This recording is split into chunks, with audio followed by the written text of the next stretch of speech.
మీరు దుర్దినములు రాకముందే మీ యొక్క బాల్యమందే మీ సృష్టికర్తను స్మరణ చేసుకొని మీ యొక్క ఏ స్థితిలో ఉన్నారో నాకైతే తెలియదు.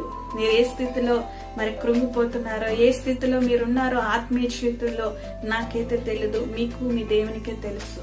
మీకున్న చెడు అలవాటులు విడిచిపెట్టండి, మీకున్న చెడు తలంపులు విడిచిపెట్టండి, మీకున్న చెడు అలవాటులు విడిచిపెట్టండి, మీకున్న చెడు స్నేహాన్ని విడిచిపెట్టండి. దేవునితో స్నేహం చేయండి, దేవుణ్ణి ప్రేమించండి, దేవుని హత్తుకోండి.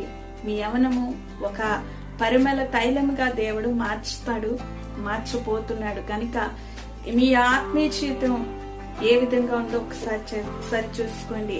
దేవునికి అంటకట్టే విధంగా ఉందా, దేవునికి హత్తుకునే విధంగా ఉందా, లేదా దేవునికి దగ్గరగా మరి డాడీ అని సంబోధించే ఆత్మీయ స్థితిలో మీరున్నట్లయితే దేవుడు మిమ్మల్ని దీవించిపోతున్నాడు.